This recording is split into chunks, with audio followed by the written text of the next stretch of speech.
बार बार paper leak हो रहा है और बच्चों के भविष्य के साथ खिलवाड़ हो रहा है। अब इसको छात्र भी सहने के लिए तैयार नहीं, वो अपना अधिकार मांग रहे हैं और उनकी इस लड़ाई में कांग्रेस पूरी तरह से उनके साथ। बात है कि पेपर लीक हो रहा है, जिन छात्रों ने तैयारी की थी, अब उन्हें इतना सदमा पहुंचा कि लगभग 21-22 छात्राओं ने अपनी जान की आहुति दी। तैयार नहीं है। लगातार 2016 से लेकर अब तक बार बार पेपर लीक हो रहा है और बच्चों के भविष्य के साथ खिलवाड़ हो रहा है। अब इसको छात्र भी सहने के लिए तैयार नहीं, वो अपना अधिकार मांग रहे हैं और उनकी इस लड़ाई में कांग्रेस पूरी तरह से उनके साथ खड़ी है। छात्रों के गूंज के नाम से यह कार्यक्रम आदरणीय राहुल गांधी जी के नेतृत्व में चल रहा है और आज हम लोग सड़क से लेकर के संसद तक धर्मेंद्र प्रधान के इस्तीफा की मांग कर रहे हैं और इस सिस्टम को दुरुस्त करने की मांग कर रहे हैं, जहां बच्चों के भविष्य के साथ उनके परिवार के सदस्यों के गाड़ी कमाई के साथ गलत ना हो।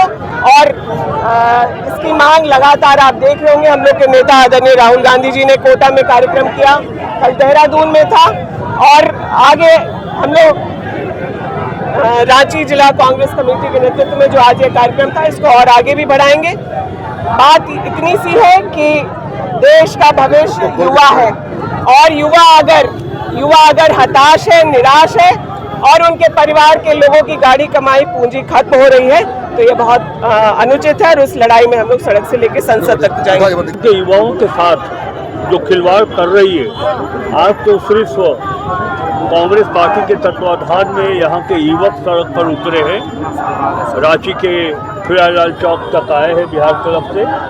ये प्रतिवाद का द्योतक है, बल्कि पूरे हिंदुस्तान के युवाओं को सड़क पर उतरना चाहिए।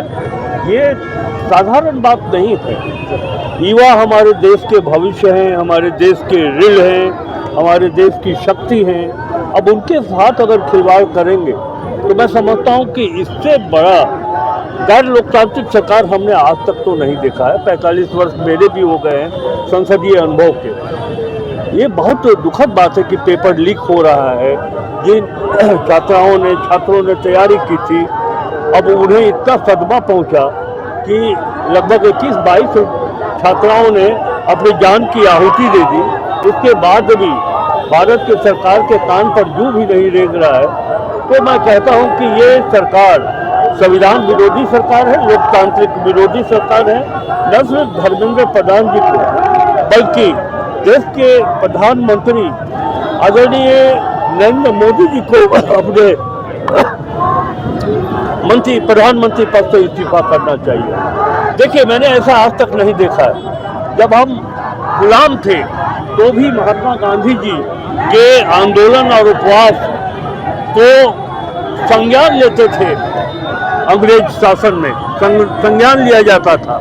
आज सोनम वांगचुक विगत कई दिनों से वो उपवास पर बैठे हैं। एक कारण है, उसी कारण को लेकर के उन्होंने उपवास पर बैठना उचित समझा और भारत सरकार कोई नोटिस नहीं ले रही, भारत सरकार उनसे वार्ता नहीं कर रही। भारत सरकार यदि उनका उपवास गलत है तो समझाने का यत्न करे और यदि उनका उपवास राष्ट्र हित में है, राष्ट्र की एकता के हित में, तो उनसे बात करके उसका निराकरण करे। ऐसी जिद्दी सरकार मैंने तो नहीं देखा है। ऐसे सरकार अगर बनी रहेगी तो भारत के संविधान को नुकसान होगा, भारत की संसदीय व्यवस्था को नुकसान होगा। दुर्भाग्यजनक है।